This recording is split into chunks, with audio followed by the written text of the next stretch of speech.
So the purpose of this video is really just to refresh your memory on something that you have learned once before, but really is very important as we continue to move forward in our algebraic unit. So at the top of your notebook page, I want you to give your notes this heading, the Solving Equations Notes. That's what we're jumping into here. And we're just pretty quickly going to look at solving one-step equations. We are going to move into and see much more complicated equations this year. But one-step equations is something that you did address last year in 6th grade, and the crux of it is really an understanding of what we call inverse operations. Because you need to undo or do the inverse of whatever is shown to you in the equation in order to get or isolate a variable by itself. So just at the top, I just want you to kind of refresh your memory. When we are given the operation of addition, the question is, what's the inverse of that? And to undo addition, we know we need to subtract. So the inverse operation of addition is subtraction. And just like that, the inverse operation of subtraction is then addition. And so whenever you see one of these, you know to undo that, you need to apply the inverse operation or the opposite of that.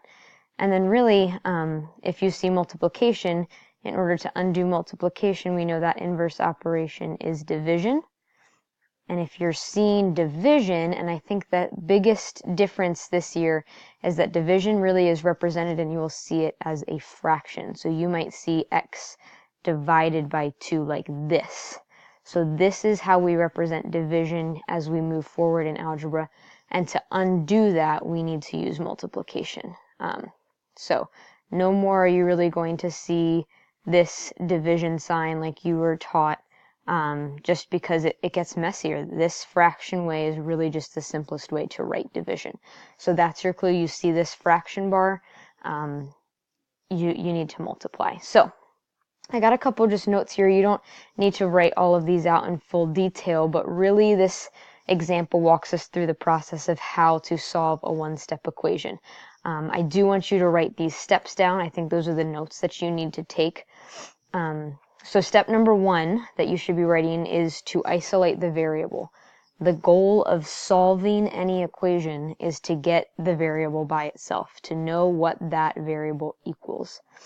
So I usually do this by circling the variable because it draws my attention to it. So in this case, I would circle that x. I need that x by itself. And then it stops, it pauses my thinking to realize, well, how do I get it by itself? And that's where a step 2 comes into play that you should write down. You need to apply the inverse operation. And you can stop there in your notes because it won't always be this division process, but whatever operation is shown in the original equation, you need to apply the inverse operation with that number. So in this example, we see that x is being divided by -2, and so to undo that, the inverse operation of division we know is multiplication, so we're going to multiply both sides of this equation by 2. When we do that, these 2's cancel out, because and by cancel out, they become 1, which leaves us with the 1x that we want.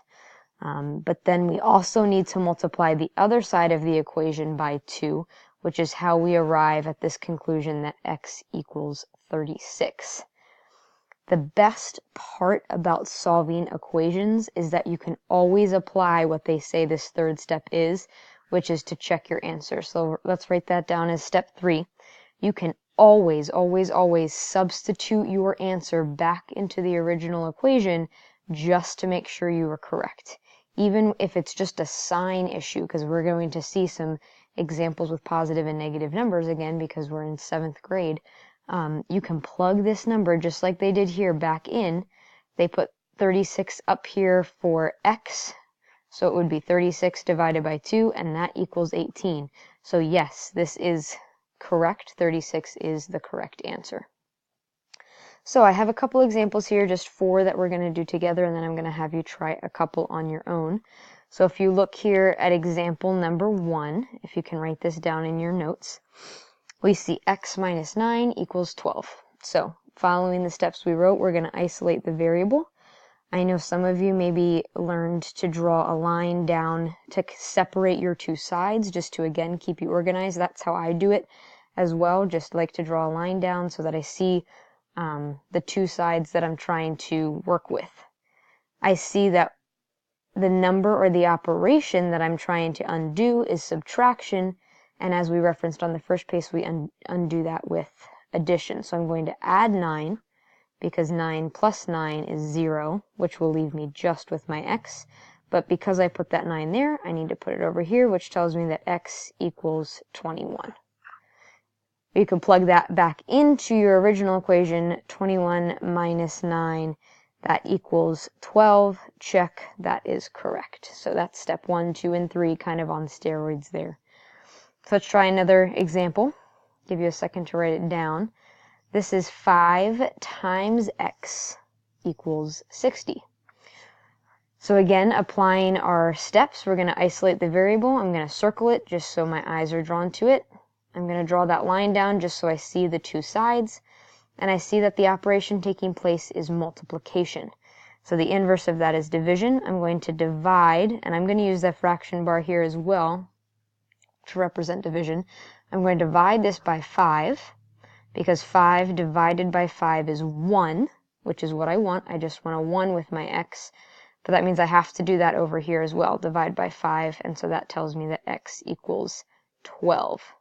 And again, I could plug this back in. 5 times 12 equals 60. So yes, I am correct. So example number 3, again, just moving kind of quickly because you have seen this in the past. I want to get this variable alone. So I'm going to, again, draw my line here to separate the two. What's interesting is that there's no sign in front of this number, so we just have a regular 13, and we see the addition sign is behind it. So really we need to stop and think, well, if I have 13, how do I get rid of that 13? And the way we do that is by obviously subtracting 13 from both sides, because 13 minus 13 is 0, which is what I'm after. So now I just have my x, my one little x all by itself over here. But then I need to subtract 13 from 62 as well in order to make this work, and I get 49. So again, I'll plug that back in. 13 plus 49 does in fact give me 62. And the last one, if you notice I'm doing one of each operation, this is how you're going to see division. So this is x divided by negative 11. So I'm going to circle my variable.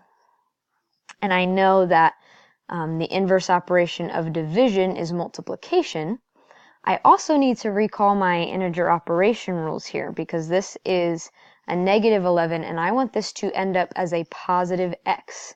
So in order for this to become positive, it's kind of fueled by a negative right now. I need to multiply by that negative. I need to undo exactly what's written there. So I need to multiply this side by negative 11, because that will cancel these two out. And then I also need to multiply this side by negative 11. So that tells me I now have my x all by itself, and I need to then do 132 times 11, and I get x equals 1,452. And again, because I multiplied by a negative number, this is a negative 1,452, which is important because when we go back to plug that back in, negative 1,452 divided by negative 11, a negative divided by a negative, gives me a positive 132. So I've got 4 more that I just want you to try. I'm going to show them on the next screen. If you could pause the video, write them down and work through them, and then you'll be able to restart it and check your answers. So here's my last 4. Write them down and rework them on your own, and then once you've got an answer for each one, you can unpause and all of my answers will be there for you. So hopefully as you're looking across, we're seeing some similar answers. For the first one, I got x equals 16. Because we had a negative 4, we needed to get to 0, and so from negative 4 to get to 0, you need to add 4. Even though there is an addition sign here, you have to get rid of a negative number. So that inverse of negative is a positive. Inverse of subtraction is addition. So x equals 16. For the second one, I got x equals -8. And again, you can see my work, how I got that, and I plugged it back in. Number 7, I got x equals 13. And then number 8, I got x equals 27. So that leads us here at the end of the notes. You can continue on in the agenda of what you need to be doing next.